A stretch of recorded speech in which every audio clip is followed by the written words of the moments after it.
Amen. C'est vrai, l'amour. On a vraiment besoin d'amour pour pouvoir en donner. Il faut d'abord recevoir. Alors ce matin, je vais vous emmener, je vais vous apporter un vieux message. Un très vieux message qui date depuis 2000 ans à peu près. Jean-Baptiste, dans Jean 3, verset 30, il a dit « Il faut qu'il croisse et que je diminue ». Ce message est encore valable aujourd'hui. Et il peut être frais pour nous aujourd'hui et nouveau aussi pour nous. Il est peut-être vieux, mais il faut se saisir de ces choses qui ont été données il y a longtemps. C'est pour nous aujourd'hui. Toute la Bible est pour nous aujourd'hui. C'est des vieux messages, mais c'est actuel. Il faut qu'il croisse. Qui doit croître? Jésus. Jésus. Et qui doit diminuer? Nous. Voilà. Formidable. Donc, c'est bon, vous connaissez tout, je peux partir. Non. C'est vrai. Jésus, c'est la semence du ciel qui est venue sur la terre. Amen. Quand Jésus est venu, il a emmené avec lui le royaume de Dieu. Le royaume de Dieu. Aussi Dieu pouvait vous ouvrir les yeux, que vous puissiez voir. Est-ce que le royaume est... puissiez vraiment y rentrer. Parce que parfois on met juste la tête, comme ça dans le royaume, et on aperçoit des petites choses, on passe juste la porte pour rentrer, mais il faut pénétrer le royaume. Il faut rentrer dans le royaume. Il y a beaucoup de choses à découvrir dans le royaume de Dieu. Il y a des merveilles à découvrir. Jean 3, 16, hein, car Dieu a tant aimé le monde qu'il nous a donné son Fils unique afin que quiconque croit en lui ne périsse point, mais qu'il ait la vie éternelle. La vie éternelle. Amen. Un jour, il y a un frère qui est venu, là, que je connais, qui me fait « Oh, je ne peux pas comprendre, qu'est-ce que ça veut dire avoir la vie éternelle? Ça ne s'explique pas. » Je dis « Mais si. Oui, c'est futur. » Non, c'est maintenant. À partir du moment où tu reçois Jésus, tu as la vie éternelle. Il est la vie éternelle. La vie éternelle, c'est Jésus. C'est Jésus en vous. Jésus est éternel. Et si vous êtes en lui, vous êtes aussi éternellement avec lui, dans la paix, dans la joie, dans l'amour, dans son royaume. La vie éternelle. Donc Jean 12, 23, Jésus leur répondit, « L'heure est venue où le Fils de l'homme doit être glorifié. En vérité, je vous le dis, si le grain de blé qui est tombé en terre ne meurt, il reste seul, mais s'il meurt, il porte beaucoup de fruits. Celui qui aime sa vie la perdra, et celui qui est sa vie dans ce monde la conservera pour la vie éternelle. » Est-ce que vous voulez conserver votre vie pour la vie éternelle? Amen. Donc, il y a tout un programme. Hein. Si vous aimez votre vie, plus que cette vie éternelle qui est en Dieu, si vous voulez vivre votre vie, vous ne pouvez pas vivre la vie de Dieu en vous. Soit vous vivez la vôtre, soit vous laissez la volonté de Dieu se faire dans votre vie et vraiment avoir la vie éternelle. Celui qui ne se charge pas de sa croix et qui ne me suit pas ne peut être mon disciple. Ça parle de mort. Voyez, la mort. Hein, on parle qu'il croisse et que je diminue. Qu'est-ce que Jésus a fait à la croix de Golgotha? Il est mort et nous sommes morts avec lui. Mais est-ce que nous sommes vraiment morts avec lui? Est-ce que nous lui avons tout donné? Est-ce que la chair, elle ne se manifeste pas de temps à autre dans nos vies? Quand on ne lui laisse pas toute la place, bien souvent, elle est là. Et elle répond. Hein? Quand tu agresses, tu réponds. Alors ça, c'est que ta chair, elle n'a pas été laissée sur la croix. Jésus a crucifié notre chair. Et la Bible dit, regardez-vous comme mort au péché, mais comme vivant en Dieu, au Christ. Donc là, il y a deux lois. Hein. La loi de la croissance, mais il y a une autre loi, la loi où on diminue, la diminution. La loi de la croissance, c'est quelque chose qui est ajouté à notre vie. Et je crois que si on laisse le Seigneur ajouter chaque jour quelque chose à notre vie, on va grandir. Et la loi de la diminution, c'est enlever de notre vie des choses qui ne sont pas à sa gloire. Et alors on va aussi grandir. Il y a beaucoup de choses parfois qu'il faut enlever. Mauvais caractère, mauvaise parole, mauvaise pensée, mauvaise action, mauvais regard sur les autres, sur l'Église. Et on passe tous par là. C'est vrai, encore ce matin, le Seigneur me disait, regarde l'Église comme je la vois. Lui, il la voit belle, sainte, sans tache, sans ride. Mais nous, on voit tous les défauts, mais il ne nous a pas demandé de juger l'Église. Il nous a demandé de l'aimer. Parce que lui-même, il était l'exemple. Il a aimé l'Église, il en a pris soin par la parole. Il l'a nourrie par la parole. Et nous aussi, nous devons aimer et nourrir. Nourrir, ça veut dire, tu vas grandir quand tu vas te nourrir. Tu vas fortifier ceux qui sont autour de toi quand tu vas nourrir tes frères et sœurs. Tu vas les bénir. Alors qu'on puisse vraiment apporter quelque chose de bon autour de nous. Vous voyez, la gloire, c'est quelque chose qui nous est ajouté. Ajouté de la part de Dieu. C'est quelque chose en plus. Quand on vit dans la gloire, on a quelque chose de plus. Et quand on a quelque chose de plus, on peut donner plus. Amen. Donc, il faut qu'il croisse, Jésus, en nous, et que je diminue. Ça parle de prospérité. Croître, c'est prospérer. Prospérer en Christ, dans tous les domaines. Donc, si je diminue, alors Jésus va croître. C'est une loi. On va aller plus loin, Éphésiens 1, versets 9 à 11. Nous faisons connaître le mystère de sa volonté, selon le bienveillant dessein qu'il avait formé en lui-même, pour le mettre à exécution, réunir toutes choses en Christ, celles qui sont dans les cieux et celles qui sont sur la terre. Donc ça, c'est le dessein de Dieu. Réunir toutes choses en Christ.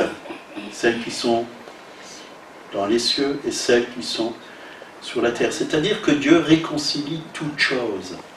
Et nous aussi, nous devons être de ceux qui réconcilient, pas de ceux qui divisent. On veut vraiment être là pour nous réconcilier avec les hommes ou les femmes. Pas nous diviser. Et être unis. Unis en Christ. Surtout entre frères et sœurs. C'est important. On ne pourra pas toujours s'unir avec des êtres humains du monde qui ont de la violence, qui sont contre Dieu. Mais avec les frères et sœurs, vous pouvez. Vous pouvez.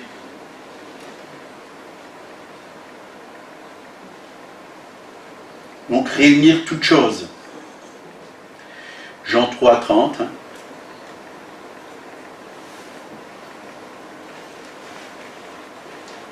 C'est ça qui correspond au dessein de Dieu, en faisant grandir Jésus dans nos vies. Il faut qu'il croisse, comme on l'a dit avant, et que je diminue.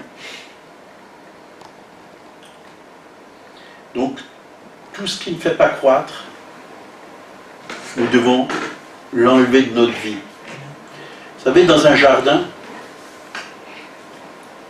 il y a des choses qui étouffent la plante. Il y a des ronces, il y a des épines, il y a plein de choses. On en a parlé vendredi soir. Et ce n'est pas le même message. Il y a des ronces, des épines qui empêchent à la plante et des mauvaises herbes de s'épanouir, de grandir. Il y a tout ça. Il faut en prendre soin, il faut enlever toutes ces choses. Avant-hier, j'ai mis du fumier, un bon tas de fumier comme ça, sous mon jardin. Fumier de cheval. Ça va grandir. C'est bon, ça réchauffe.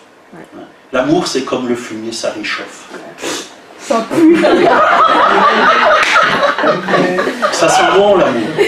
Ça sent le parfum de Christ. Oh, le fumier, oui, ça sent. C'est naturel.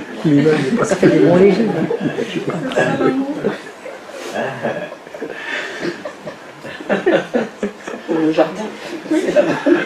C'est bon, hein. Donc, nous avons vraiment besoin de veiller à ce que des mauvaises herbes, des mauvaises semences en nous ne poussent pas. Qu'il n'y a pas en nous des racines d'amertume. Qu'il n'y a pas en nous des mauvaises choses, des fausses doctrines aussi. Vraiment besoin que nous prenons soin de nos cœurs. Hein, garde ton cœur plus que toute chose, car c'est de lui que viennent les sources de la vie.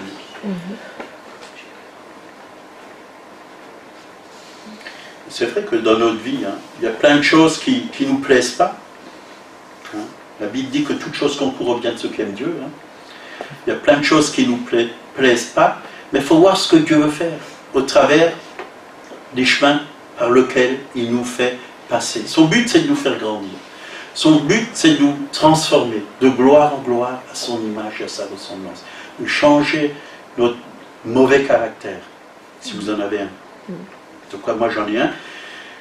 Si moi j'en ai un, je crois que vous aussi vous en avez un. Il faut qu'il aille à la croix, qu'il meure. Jésus l'a déjà fait, mais bien souvent on le porte encore.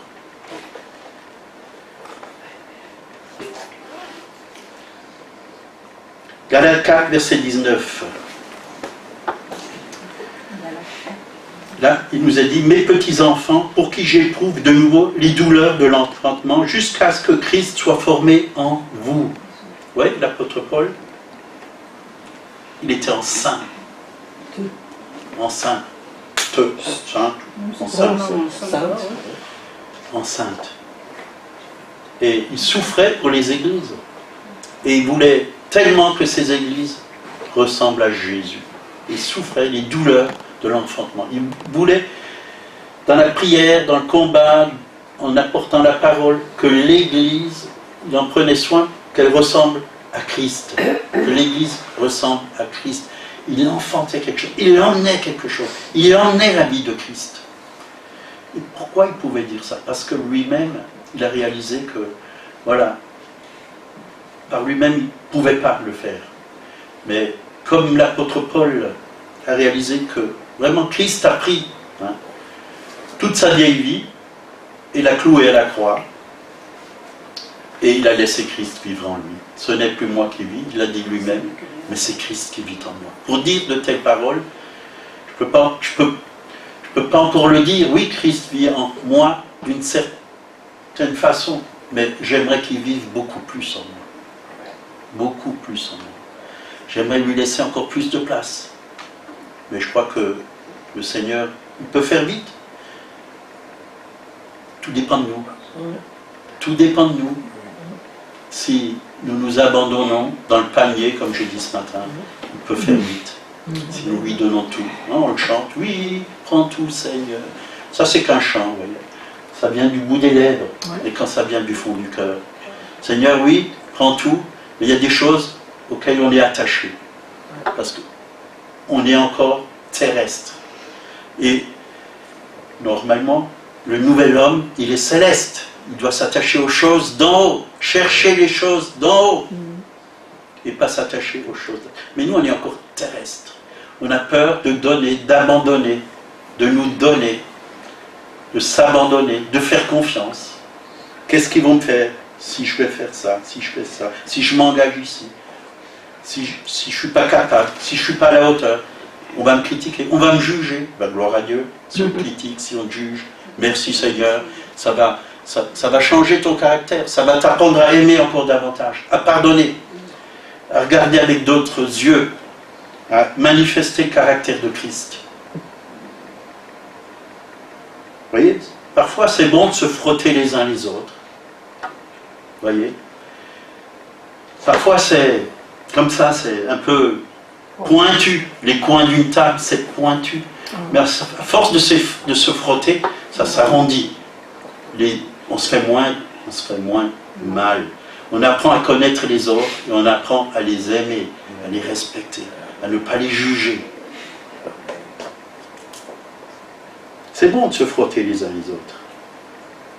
Et c'est là, quand on est sous pression, comme l'a dit Victor, c'est là que sort ce qu'il y a au fond de nous-mêmes. Et si Christ est au fond de nous-mêmes, c'est l'amour de Christ qui va sortir. C'est des paroles de bénédiction qui vont sortir. C'est de l'amour. Mais parfois, c'est bien le contraire. On se méfie. Oh, cette personne, je me méfie. Je m'éloigne. Non, bien au contraire. Approche-toi encore plus. Bénis-la. Prends-la dans tes bras. Aime-la. Pardonne. C'est ce que Dieu veut.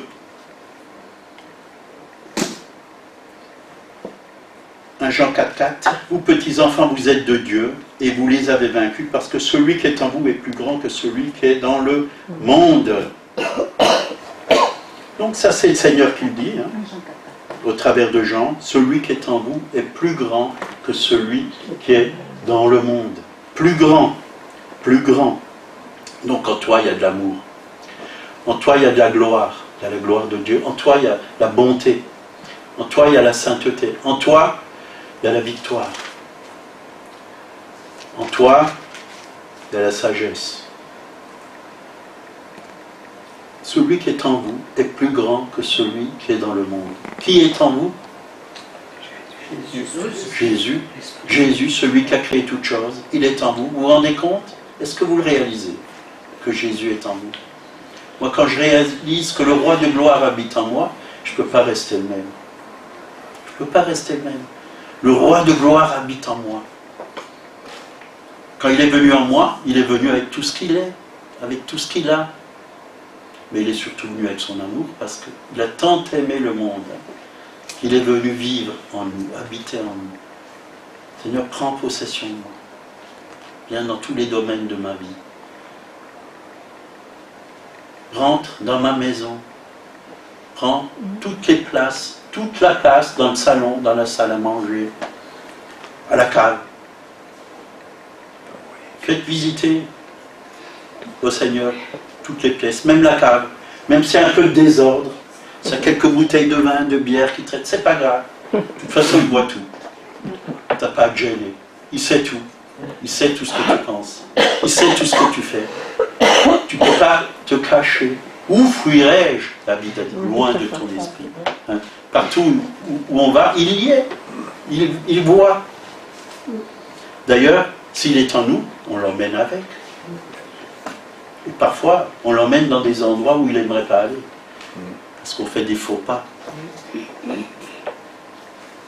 Or que nous puissions l'emmener dans de bons endroits où il peut se manifester, où il peut être glorifié, où il peut être élevé.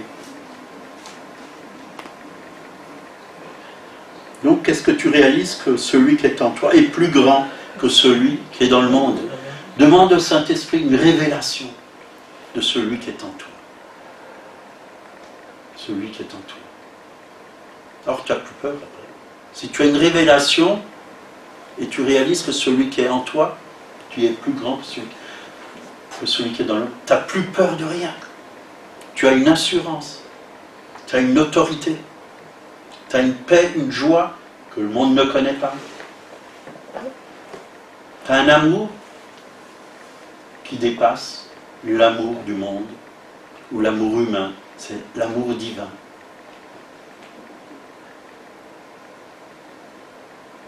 Oui, il m'arrive parfois de... Vraiment, mon esprit s'ouvre, puis c'est tellement fort que quand le Seigneur se révèle, je dis, Seigneur, c'est tellement fort. Avant, pendant l'offrande, là, avant que la corbeille vienne, ça n'a rien à voir avec l'argent, mais je sentais tellement la présence de Dieu, c'était tellement fort. Je dis, Seigneur, mais tu es en train de me montrer quoi, là?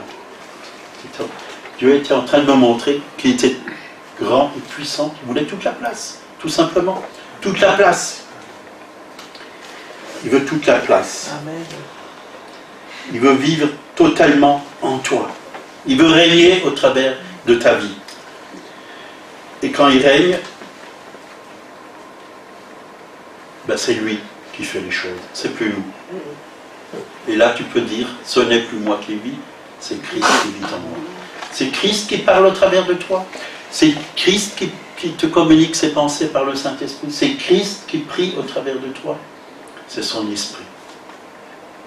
C'est son esprit. Donc il faut qu'il croisse et que je diminue. Donc la croissance spirituelle, ce n'est pas d'accumuler simplement des connaissances. Hein? C'est surtout avoir des révélations. Des révélations par le Saint-Esprit. On peut avoir beaucoup de connaissances. Il y a des gens qui connaissent toute la Bible par cœur. Toute la Bible. Ils ont lu, ils savent où est tel et tel passage, mais ils ne sont pas dans l'Esprit de Dieu. Ils ont une connaissance intellectuelle. Mais la connaissance de Dieu, c'est une connaissance spirituelle. Cette connaissance-là, on a vraiment besoin. Cette connaissance spirituelle, qui est beaucoup plus grande.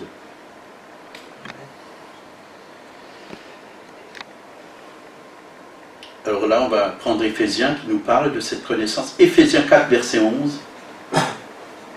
Il a donné les uns comme apôtres, les autres comme prophètes, les autres comme évangélistes, les autres comme pasteurs et docteurs, pour le perfectionnement des saints.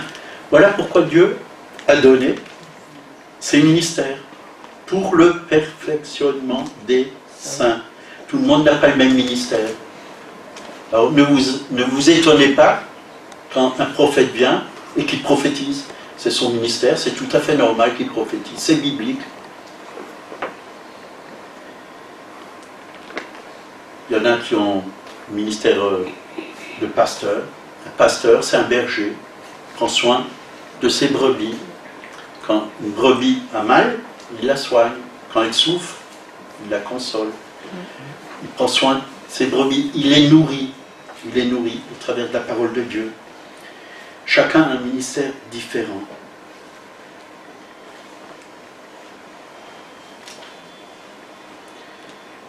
Donc, jusqu'à ce que nous soyons tous parvenus à l'unité de la foi et de la connaissance du Fils de Dieu.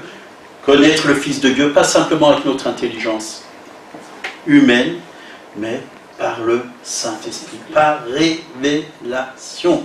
L'église que Dieu est en train d'élever, c'est une église qui vit dans la révélation. L'apôtre Paul ne connaissait pas Jésus, il connaissait le judaïsme, une belle religion, et quand il a eu la révélation de Jésus, quand Jésus s'est révélé à lui sur la route de Damas, là, c'était tout à fait autre chose. C'était tout à fait autre chose. Je ne dis pas que tout ce qu'il avait reçu avant n'était pas bon. La connaissance, c'est bon, mais elle doit être éclairée par le Saint-Esprit. Pour qu'on puisse voir bien et juste. La connaissance du Fils de Dieu, à l'état d'homme fait, à la mesure de la stature parfaite de Christ. Vous voyez, ça c'est le but de Dieu, nous emmener à la mesure de la stature parfaite de Christ. Et là, dans ce passage, le mot connaissance en grec est épinosie. Épi veut dire plein ou complet. C'est-à-dire c'est cette connaissance qui va nous rendre complets. Complets en Christ. Plein de Christ. Plein de Christ. Donc si vous mettez le mot épi veut dire complet et gnosis veut dire connaissance. Et si vous mettez les deux mots, la pleine connaissance de Christ. La pleine connaissance de Christ. Est-ce que tu veux avoir la pleine connaissance de Christ? Qui est ton meilleur ami? Jésus. C'est pas ma femme. Elle n'est pas mon ennemi non plus. Mais c'est Jésus. Lui, il est en moi. Elle est à l'extérieur de moi.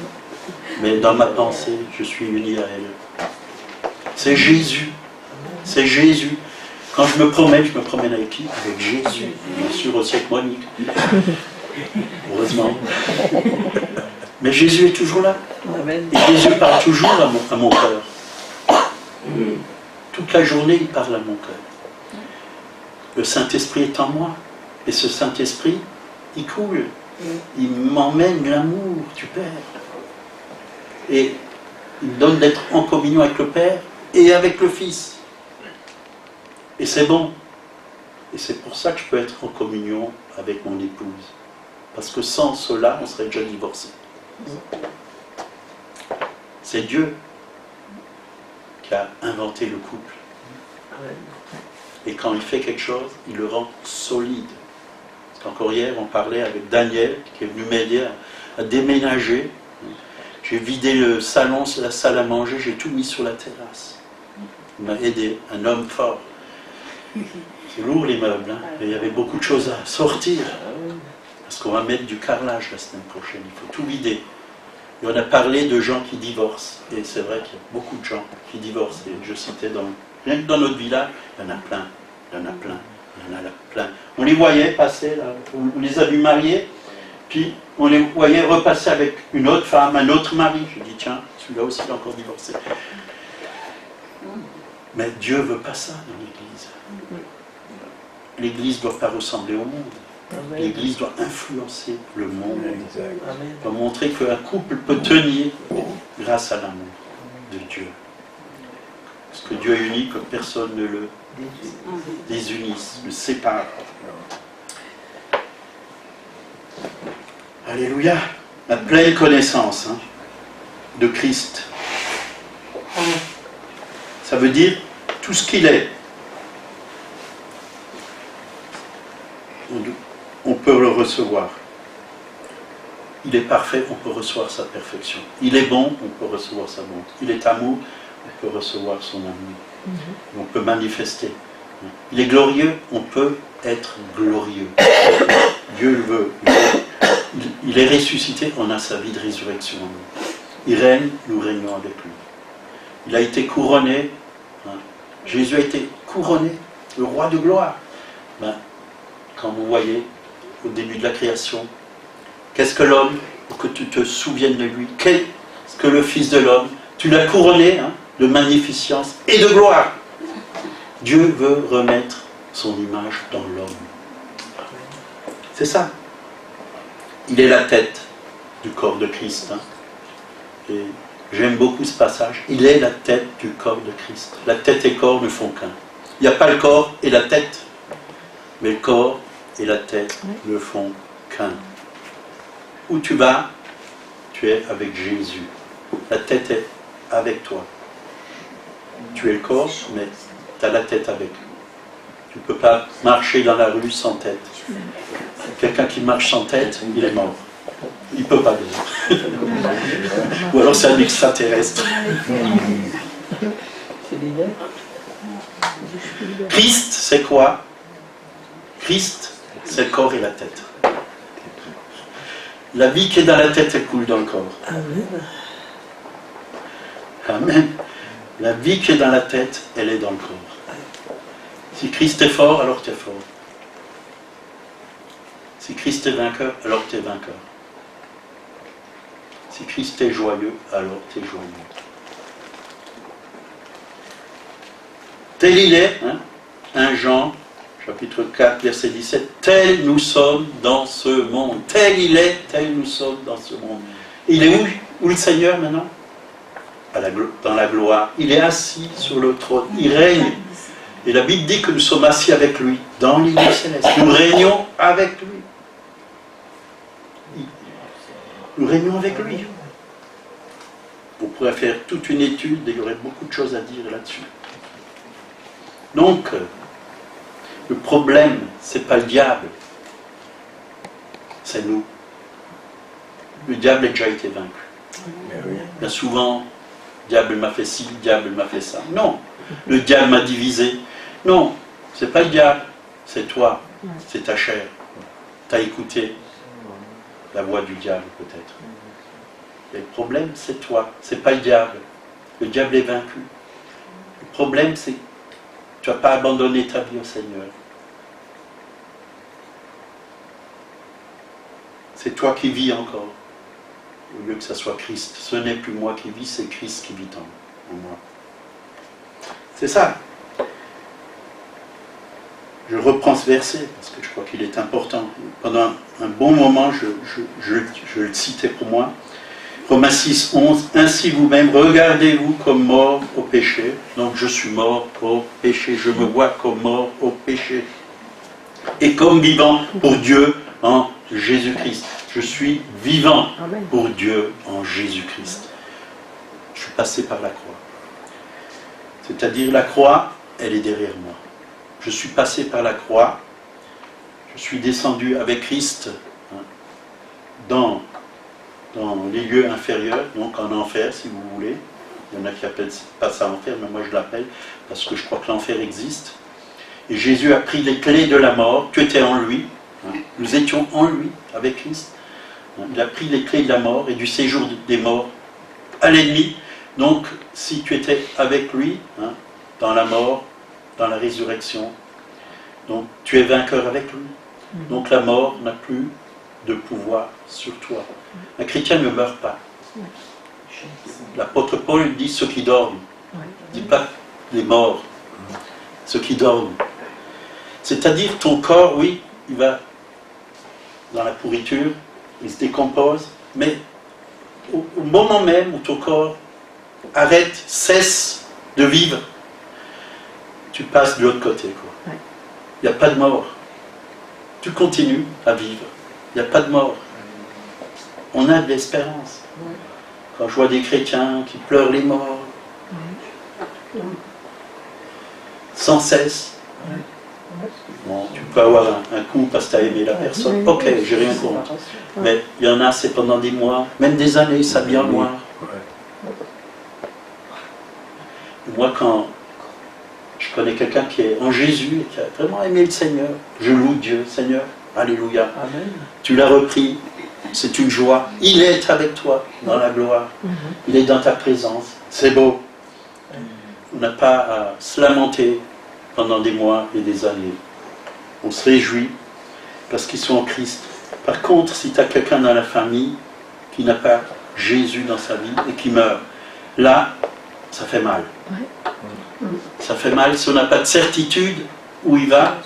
Dieu seul le sait, bien souvent, Dieu seul le sait. On peut se convertir juste avant, donner son cœur à Jésus, 2 secondes avant, on ne sait pas. Il y en a avant de mourir écrit à Dieu, mais n'attendez pas. N'attendez pas, parce que tu ne sais pas. Un jour j'étais dans une église, et puis après la réunion, je parlais avec une dame. Monique était là. Je lui ai donné mon témoignage et je lui ai dit que le Seigneur peut rentrer dans sa vie, peut la sauver, tout ça. Et elle est partie. Et de soi-même,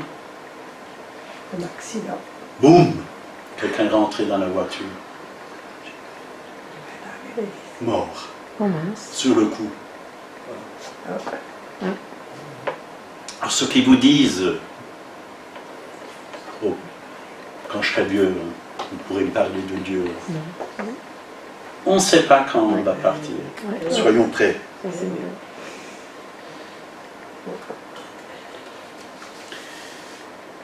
Voilà, on ne va pas trop tarder parce que aujourd'hui je suis invité dans la famille et encore ce matin on a prié pour que votre famille soit touchée par le Seigneur et qu'on soit vraiment des témoins aussi. On a lié les puissances qui cherchent à détourner nos familles du Seigneur. Donc retenez, il y aurait beaucoup de choses, j'ai encore plein de feuilles là-dessus à dire, mais retenez, ce n'est plus moi qui vis, c'est Christ qui vit en moi, mais retenez surtout le premier verset, il faut qu'il croisse et que je diminue. À partir du moment où il croisse, tu diminues. Laissons Christ être notre tête, être notre vie, être notre direction. Suivons Christ. Le diable va dire oui, fais. Regarde en toi, regarde à l'intérieur de toi. C'est pas bon de toujours faire de l'introspection. Dieu prend soin de toi. Occupe-toi de tes affaires. Occupe-toi. Cherche d'abord le royaume de Dieu et sa justice. Et toutes choses te seront données par-dessus. Même la guérison intérieure. Même la guérison intérieure. Ne cherche pas toujours à regarder en toi s'il y a des esprits, s'il y a des démons. Mais sers Dieu et le diable va partir déjà. Remplis-toi de Dieu et il n'y aura plus de place pour le diable. Il n'y aura plus de place. Remplis-toi de lui. Remplis-toi. Demande au Saint-Esprit de te remplir. Que la parole de Dieu habite en vous abondamment. Quand la parole de Dieu vient, elle vous guérit, elle vous restaure. Cherche Dieu dans sa parole.